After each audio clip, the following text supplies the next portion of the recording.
سلام كما يتصرحوا زي خبركم من فتوات تخطاتلتي مدب سابوين تامس لمون كم تلمود نزعلت الزحرنا لكم حتصرتن وانا ونزولنا مزينات حزنا لكم مسينا لنا نسانا مكتالكم نعدم فلما عندنا بتاعتم نبخم كنقبل سبر زينا كابزوفا معراب تقراي تسمي إلو بزح زلو صعوق وتهدرو حيل بلسقنا بأنفت الزوبا معراب تقراي ناب تقراي تحسو نمتاو زخلو وتهدرو من قسقاس بعلم جمارو تقاليسولو بزرزرنا بخم كنقبلنا بخاري قصه أبدي سابا سفيرهم زركبو بانداتا تقارو زملكات حدش حبريتا كنكافلكم إنا زبع تكزا زمن رقم وتهدرو حيلتا زملكات حبريتا حاويسم سوماليا لو على ونتزت تحس جروبيت هاجر اللو كتبله زرك حتى حدش حبريتان بزوبا قرن أفريقيا زفتر زلو حدش بوليتيكان وتهدرون وترتات زملكات زرزر حبريتا كنكافلكم إنا دبلوماساو صارتات وني قصلو لهم بتوسخي نبخم نقرو حبريتان أيوم بخالي زينا بيزنس زينا ناوصا زينا تازحاقو فعليتا مدلونا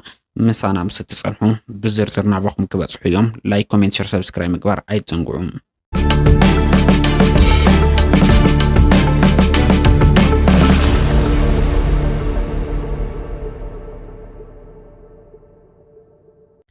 دحننا تقراي زرقاقصه وشطاو عقمتاتن ودابتاتن بمودابن بمتنخارن طراحيو فلما حد محبرسب كساغر زخل بوداب ابيليو حد هاجر طنكرا اتي خالي دما زدكم زخونلو بحتو مخنيات اب اودادبا زفتر وافلالايو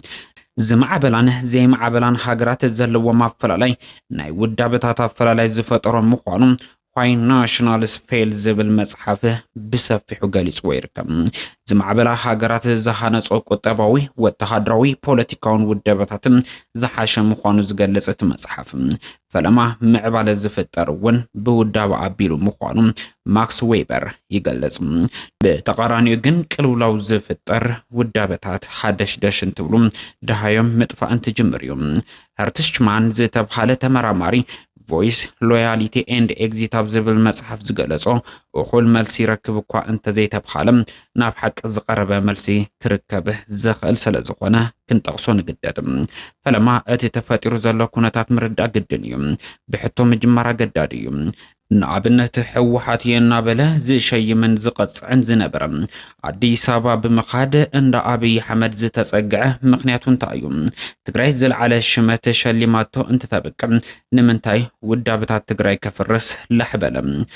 قاباي زبلص حوحات يلن زبل زنبره ولقسب حوحات كوينه ايفلطن انكبلكا بخمي مردايكال قال مرحت زنبرو ون طليممو زخدلو مخنيات ون انت ايوم ادي سابا زحدمو جيتاچو حاويسكا ابي حمد زحاشي لهم كم زي امنو مغمات قليليوم بهولو ملكعي ابي حمدن حوحاتن ناب نصصر متاو فصيمو يقالن ادي سابا زحدمو نمنتاي كم زحدمو اب سكايلايت هوتيل شحنه مولو زبل عليلم بالعس ادي سابا يزلونا بلا እና ሆለሰዝ ተዛረበ መንእሰይ አብነታዊዩም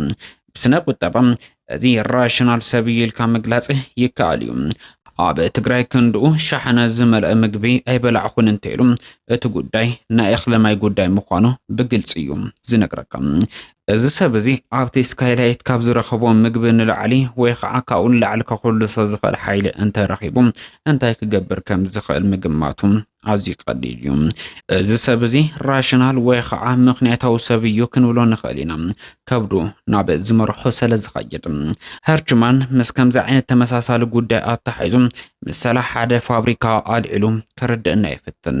ሓደ ፋብሪካ ክኸስር እንከሎ ብዙሓት ረሓሪሖም ናብ ዝሓሸ ዝኸፍል ከም ዝኸዱ ይግለጽ ዓማይሉን ዝሓሸ ከም ዝደልዮም ዝጽሕፉ እዚ ኤግዚት ብዝብል ይግለጽ ዝሓደሙ ሰባት ደላላ ኮይኖም ዝኸሰረ ፋብሪካ ንምሻጥ ከም ዝምለሱውን ይዝገልጽ እዚ መሰረት ጌርካ ነገራት ንምርዳእ እንትንሞክር ሰባት ትግራይ ከሲራያ ድሕር ሕዚ ኣይተብልዕናን ኢሎም ዝበለጸ ረብሓ ንምርካብ ኣዲስ አበባ ናብ ብልጽግና ዝተጸጉዑ ምዃኖም ምርዳእ ቀሊል እዩ ሓደ ካብ ትግራይ ምስ በዓል ጌታቸው ዝሓደመ ንምንታይ ሃዲምካ ንዝብል ሕቶ እንትምልስ ድሕር ሰሙነ ተመሊስና ኣብ ትግራይ ስልጣን ክንረክብ ኢና ብዝብል ተነጊርዎም ካብ ትግራይ ከም ዝወፀ ይገልጽ هرچمان ፋብሪካ እንከኸስር ዝሃድሙ ሰባት ጥራሕ ኣይኮነን ገሊጹ ፋብሪካ ንምድሓን ምህዞ ዝምህዙ ውልቀ ሰባት እውን ከም ዘለው ይጠቅስ እዚ ማለት ብሕታዊ ዕድልና ፋብሪካና ክናድሕን ተለና እዩ ዝብሉ እምነት ዘለዎም አካላት እዋናዊ ጸገም ተጻዊሮም ምህዞታት ብምምሓዝ ዝድሕኑ ሰባት ከም ዘለው ክገልጽ ይረአ እዚ ኣብ ትግራይ ብዝፍጠሩ ኩነታት አዛሚድካ ክረአ ከሎ ህዝቢ ትግራይ ካብ ቅልውላ ክወጽእ ዝኽእል ውሽጣዊ ዓቕምታቱን ውዳበታቱን ብምውዳብን ብምጥንካርን ጥራሕ እዩ ብምባል ኣብ ቃልሲ ተሸኺሎም ዝቃለሱ ሰባት ንምግላጽ ዝኽእል እዩ ገለገለ ሰባት ንምህዳሞም ምኽንያትን ተቕርቡ ሰራዊት ምስ ሕወሓት ስለዝወገነ ብምባል የመኽንዮም ነዛ ባህላ ድማ አተሃዳድማ ዕቡያት ክንብሎ ንኽእል ጌታቸው እውን እንታይ ተረፈ ነታ ህድሙ ጅግንነት ክቀብዓ ደልዩ ክቐትሉ ንምስበሉ እየ ካብ ትግራይ ሃዲመ ክብል ይገልጽ ሕወሓት እንተሓመቐት ንሕወሓት ዝበለጸ ውዳበ ምስ ትፈጠር ጥራሕኻ ሕወሓት ክትከኣ ትኽእል እስከ ዓቕሚ ተዋህልል ግን ሓጋዚ ክትከውን ጥራሕ ይዝግበካ እንድሕር ተዘይኮይኑ ግን ዓንቃፋይ ጥራሕኻ ክትከውን እንትኽእል ተወዳዳራይ ዝኾነ ውዳበ እስካዕ ዘይፈጠርካ ግን ምንም ተምጽኦ ለውጥ የለን ዓለምና ናይ ዝወዳደሩ እያ ተወዳዳራይ ውዳብን ሓሳብን ምውዳብ ይከኣል እዩ ፖለቲካ ዓበርበር ግን ፈጺሙ ተቐባልነት የብሉን ሓደ ማሕበራዊ ቀጸላ ወይ ከዓ ህዝቢ ንረብሑ ምቅላስ እንክጅምር ክላስ ፎር ኢትሰልፍ ይበሃል ሓደ ህዝቢ ነቂሑ ተወዲቡ ንመሰሉ እንክቃለስ ማለት እዩ ኣብዚ ብርኪ ዘይበጽሕኻ ባእታታት መጸላኢ ብምሽራኽ ረብሓ ህዝቢ ትግራይ ክኽበር ኢሎም ከም ዝኣምኑ ይገልጹ እዮም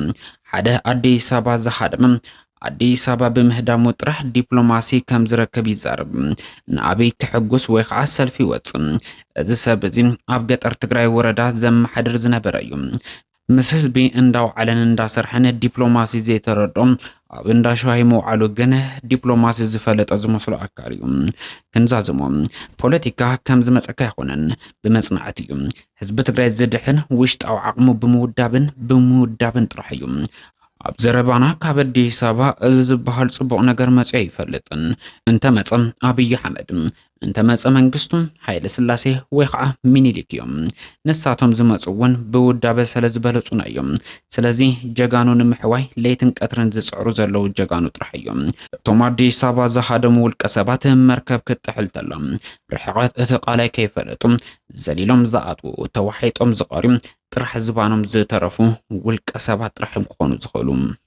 ኣብ ጎኒ ብልጽግና ተሰሊፎም ብሄራዊ ረብሓ ህዝቢ ትግራይና በዋጋ ዕዳጋ ዘውረዱ ባንዳታት ተጋሩ ሓለዋትን ድሕንነትን ህዝቢ ትግራይ ንምርጋጽ ዝግበር ምንቅስቓስ ናይ መኸተ ተጋድሎም ብሰፊሑ ከም መራስሑ ክውዕሉ ክቃወሙ ከርፍዱ ከጸልሙን ክጥቅኑን ዝሓድሩ እዞም ጣላማት ንኸብዶም ዝሓደሩ ባንዳታት ተጋሩ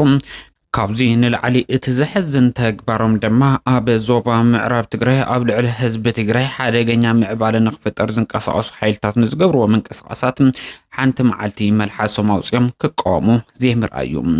ብስርዓት ብልጽግና ዝድገፉ ሰራዊት ምክልኻል ኢትዮጵያ ኩሉ ዝተብሃለ ሎጂስቲካዊ ፋይናንሳውን ኣጽዋራውን ድጋፍ ዝገብረሎም ዘብዕተ ከዘንዳወሉ ንባዕሎም ዝጽውዑ ሓይልታት ብወተሃደራዊ ዓቕሞም እንትጠናኽሩ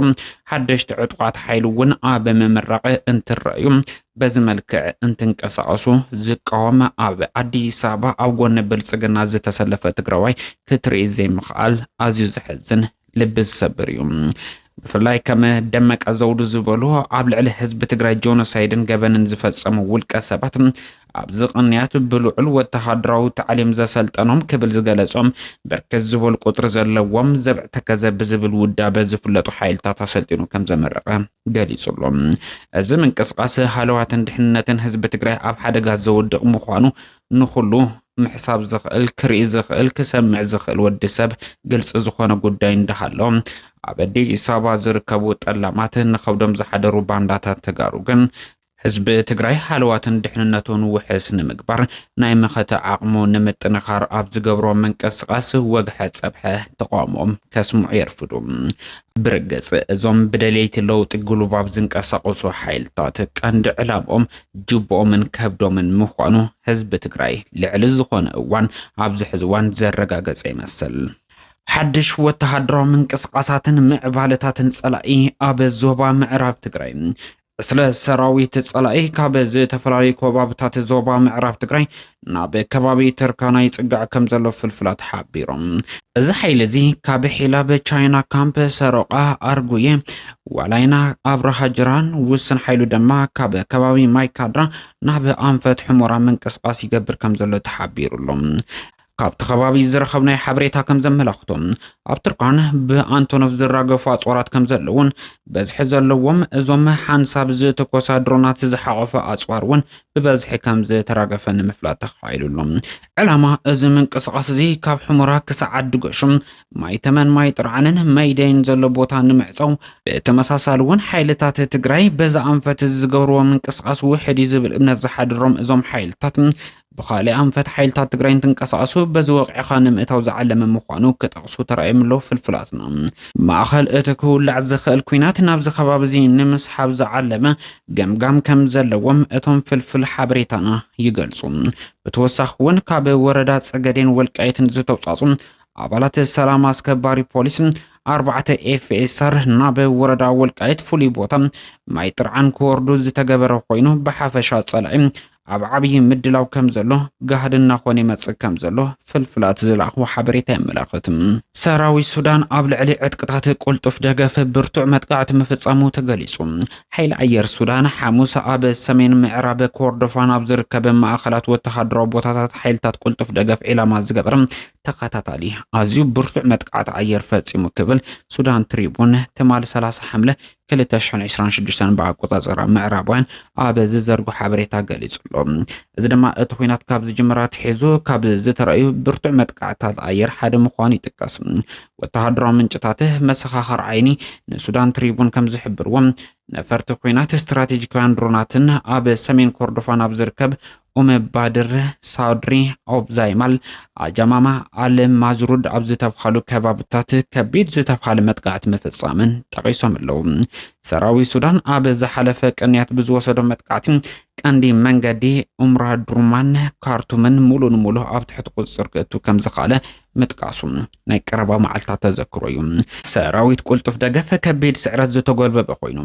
ኣብ ልዕሊ ዋና ከተማ ሰሜን ኮርዶፋን ዝኾነተ አልቦይድ አቅምታት መፍጻም መጥቃዕቲ بمقناسو قبل علي زورده كبير وتحضروا سعرات كم مخنيات يرى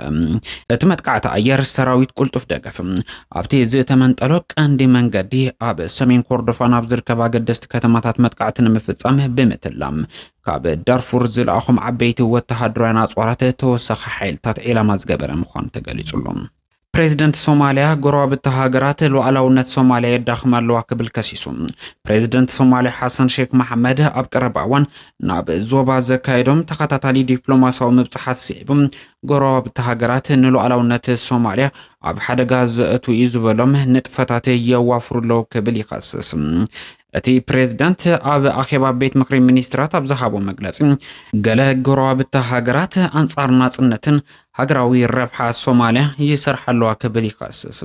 يهون برنسو اتن ابز غداي زساتفا هاجرات اسماتن كغلص ايتراين توسخي زرزر حبريتا ويدما نتخصص زدغفه مرتعታት ውን ከቅርበ አይተራየን እቲ ፕሬዝዳንት እዝዝ ገለጸ ዞባው ወጥርን ዓብያብ ዝኸደሉ ዘሎ እዋንን ሶማሊያን ጎረባብተን ዘሳተፈ ዲፕሎማሲያዊ መንቀሳቀሳት እናወሰኸ ኣብ ዝኸደሉ ዘሎ እዋን እዩ أقدم بيلم زوج زنبور صبصبات فيلا سوماليا እናወሰኸ ዝኸይድ ዘሎ ዞባዊ ጸጥታታት የጋጥም ከም ዘሎ ይሕብር ገለ ፖለቲካውያን ተዓዘብቲ ድማ ዋላኳ ምዕራባውያን ንኸምዚ ዝበለ ስጉምትታት ዝምልከት ወግዓው መግለጺ እንተዚሃቡ ኣብ ዝቕጽሉ ኣዋርሕ ካብ ምዕራባውያንን መሻርክትን ዝመጽእ ተወሳኺ ጸጥቲ ዝያዳ ክረአ ከም ዝኽእል ተገሊጹሎ ኣብ መደረ እቲ ፕሬዝዳንት ኣስማዝ ዝተጠቐሰ ጎረቤት ሃገራት ኳ እንተዚሃሎ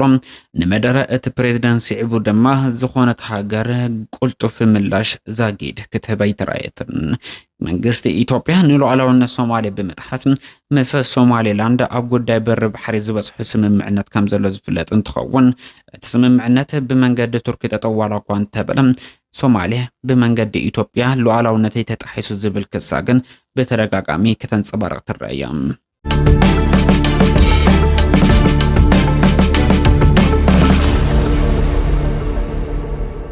ኣብ መወዳእታና ብቢዝነስ ዜናታትና ክነስግረኩም ዝኸበርኩም ፍትዋትን ተኸታተልቲ መደብ ሰብዋይን ታይምስ ዋጋ ነዳዲ ትማሊ ካብ ዝነበሮ ብ1.1 ሚእታው ዝቐነሰ እንትኸውን ሓደ ድፍድፍ ብሬንት ነዳዲ ኣብ ዝሕዚ እዋን ብ$86 እንዳተሸጠ ይርከብ። ዘይተጻረየ ናይ ኣሜሪካ ነዳዲ ብ1.3 ሚእታው ዝቐነሰ እንትኸውን ብ$82.5 እንዳተሸጠ ከም ዘርፈደ ንምፍላጥ ተኻይሉሎ። ኣብ ዕዳጋ ወርቂ ድማ ሓደ ኦንስ ብ1.13 ሚእታዊ ዋጋኡ ድሕሪ ምቕናስ $4,056.7 እንዳተሸጠ ከም ዘርፈደ እውን ኣብ ዝሕዚ እዋን ዘሎ ዕዳጋ ኩነታት የመላኽት። ዕዳጋ ክሪፕቶ ክንዕዘብ ከለና ቢትኮይን ብ1.3 ሚእታዊ ዋጋኡ ቀኒሱ $63,663.01 መሸጢ ዋጋኡ ከም ዝኾነ ንምፍላጥ ተኻይሉሎ። ኢቴሪየም ብተመሳሳሊ ብ1.95 ሚእታዊ ዋጋኡ ድሕሪ ምቕናስ $1,882.68 እንዳተሸጠ ይርከብ። ኣብ ተመን ሸርፊ ወፃኢ ኢትዮጵያ $1 ብ$159.7 ብር እንዳተዓደገ ብ$162.8 ብር ይሽየጥ ከም ዘሎ ንምፍላጥ ተኻይሉሎ።